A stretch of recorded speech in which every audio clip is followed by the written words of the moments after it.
How's it going, friends? This is Fishheads IV, and today is part 3 of how to set up a freshwater aquarium. Now, today is going to consist of lighting. There are many different types of lights you can get with your tank, and we're going to go over a couple of them briefly here. The first one is the main type of lighting for your tank. We have fluorescent tubes. Now, on the tubes, you have different sizes, everywhere from T12, which is going to be the really fat, chunky ones. We have T8, slightly slimmer, but I believe that the prong spacings on the end is the same as the T12. Just make sure that the fixture is going to be rated for either bulb. And finally, my favorite, T5 HO, T5 high output lights. Now, what's great about fluorescents is that they're really commonly available. They're usually not too expensive, and the fixtures are long, sleek, and especially with like the T5 systems, they don't burn as hot, you get great color, great spectrum, and again, a little bit cheaper. Now, with nano tanks and other tanks like that, I've seen people use compact fluorescent lights. Now, these come in two different styles. You have these CFLs here that are the twisty bulbs, the ones you can get at your hardware store. And I've seen people use these on nano tanks between like 5,000K and 6,500K lighting on them. We'll talk about that in a second. But they're pretty cheap. You know, you can put them over a nano tank. And the other system of compact fluorescents is the ones with the double tubes. I don't have a fixture on me right now, but the tubes kind of meet up together, a little branch in there for the gases to blend, and then down here they have like a prong system of how they connect to the lighting system. Now, these are great because you usually get two different spectrums on there. If you get like a reef one, you have like a blue and like a daylight, or like 10,000K and 6,500K. So you have that that benefit, and again, they're usually a bit more stronger than just your average lighting. Now, the next one is I don't have one on me, but we have LEDs, metal halides, plasma, and incandescent bulbs. LEDs, we'll start off with them. They're great. They last quite a while. What's up, buddy? It's my dog Diego. LEDs last quite a while. You don't really have to replace them after like until 100,000 hours or something like that. There's not a lot of heat to them. I know companies like Radion and Orfec, I can't say it. They have really great LED systems, but they're generally more geared toward the reef guys, because the blues and the actinics are more of an easier spectrum to produce than like the 6,500Ks and all that. So LEDs are a little bit more expensive on the market. They're still new, but as the demand rises for them and as they become more popular, then I'm sure the prices will eventually drop. Now, with freshwater, you can get LED systems for them. There's a bit of debate as to whether or not they work, but once I try them for myself, I'll let you guys know. Now, the next one is halides. These are a tiny little glass bulb that heat up a filament inside, like a tungsten filament, I believe, and they get super hot, super intense, a lot of penetration, get a good shimmer effect, and if you have like a Halides plant, they're great. But they use a lot of electricity. You need a separate ballast to run them. They're still they're affordable, but not as affordable as, let's say, like fluorescent tubes. So keep that in mind. Then we have plasma. Plasma bulbs are tiny. They're like this big. They last as long as like an LED. They burn as bright as a halide, and they don't use as much energy. But we're talking $3,000 systems, so they're still not commercially viable. I mean, if you're really strong enthusiast, by all means go ahead, and put a plasma bulb on there. But I'm still waiting for them to kind of come down in price and be a little bit more readily available.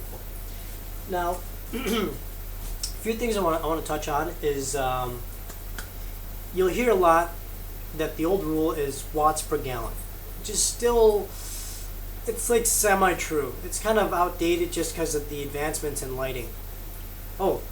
Incandescent bulbs, before I forget about those. They're the ones you get for like 10 cents nowadays, the old school bulbs. They use a lot of electricity. They don't have great control of the spectrum. They're hot.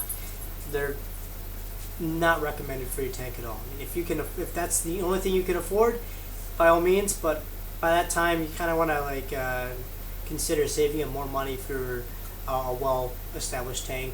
You don't want to shoot yourself in the foot by going too cheap. But anyways, the whole watts per gallon rule. It's kind of outdated, especially with the advancements that we have in lighting, where let's say a compact fluorescent bulb, it'll be using 13 watts but have the equivalent strength of like a 100-watt bulb, so you can't really go by that rule. And then you have your K value. K is Kelvin temperature of a flame, if you will. The stronger the K, or like the higher the number, the more intense it's burning, and the bluer, kind of more intense area of the spectrum you get. When you look at your plant bulb packages, always try and find the spectrum on there, because that's what's really going to do your system justice. Now, granted, you want a strong K value because between 5,000 and 6,500 K, that's a good strong light that's going to penetrate down and really get into the plant's leaves and help it create photosynthesis. Now, if you're not doing a planted tank, let's say you're doing a hardscape or a cichlid tank with no plants in it, then it's fine. You can go more for looks, if you will. If you want your tank brighter, lower, bluer, whatever, you can do that. If you're doing, let's say, an actinic bulb, those are the really bright blue ones you see on reefs. If you put those on your fish tank, they're not going to really do anything for your plants or your fish tank for that matter, aside from looks. And if anything, they're going to promote a little bit more algae, because any living plant matter like algae that's growing in there will really benefit from that, versus like your main plants won't benefit from it, and since they're not benefiting from it, they're not using the nutrients, they're not using the CO2, and all that stuff is being used up by algae, and it's going to give you kind of a problem. So when you look at, let's say, a plant bulb, what you want to look at is in the spectrum here, you want to see a nice strong spikes in the orange, a little bit of yellows, a little bit of reds, and then a little bit in the greens and blues. Plants still need those, but mainly they'll grow most in like the orange spectrum. That kind of replicates the intensity of the sun, if you will. Now, again, with Kelvin temperature, the lower the Kelvin number, the more orangish red the bulb's going to glow, because it's going to be more of like a candle. A candle doesn't burn that hot compared to like a bolt of electricity, which turns out to be like a white bluish. That is so hot that on the spectrum chart, which I'll have a link for at the bottom here, at the spectrum chart, it'll burn more of like a whitish blue purple intensity. Again, Kelvin is going to be how bright the bulb is burning. Spectrum is going to be one you want to look for when it comes to either reefs or plants. In terms of affordability, fluorescent tubes are great. You're going to run your lights about 8 to 9 hours a day. Anything more than that's going to be a little bit much. And since you're running it for that, that means that you'll have to replace your bulbs about every 8 months to a year. It's not terrible, depending on how long you run them. If you run them for less, you can use them for a lot longer. If you're running your lights, let's say if you had like a hydroponic system and you're running your lights 18 hours a day, then you're going to want to replace them every 6 months or so, because as the bulb ages and as the bulb gets worn down, then the spectrum on it begins to shift. The phosphorus in the bulb starts to change a little bit, so keep an eye out for that. I think we covered it all.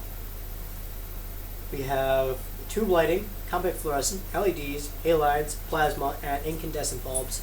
I prefer T5 high output. If you can't get those, even though they're pretty cheap, you can go with compact fluorescent. But compact fluorescents, unless you get them for plant growth, the ones you get at your hardware store are going to be more for just lighting, and they might not peak as well in the spectrums that you want. They'll still grow plants, but at the same time they might promote a bit of algae, and I've seen this before in smaller tanks. LEDs, if you got them, by all means, if you get a good company that can hit that spectrum for you, pick them up, because they're going to be great for you. Low energy, not going to produce any heat in the tank, so it's great. So yeah, that was lighting. Hope you all enjoy. Be sure to check out my other videos. I'll have a video up of the tank I've chosen for this project, and I am working with the local fish stores around here. We're going to set up a contest for the locals here in Rochester. If you're local to Rochester here in New York, give me a shout and get involved. You can check us out at upstateaquatic.org, or send an email to upstateaquaticclub@yahoo.com. It's our new email, so we can send you out all the news and updates for what we're doing around here. Hope you all had a great Valentine's Day, and I will keep you updated with the next video. And stay tuned. Ciao.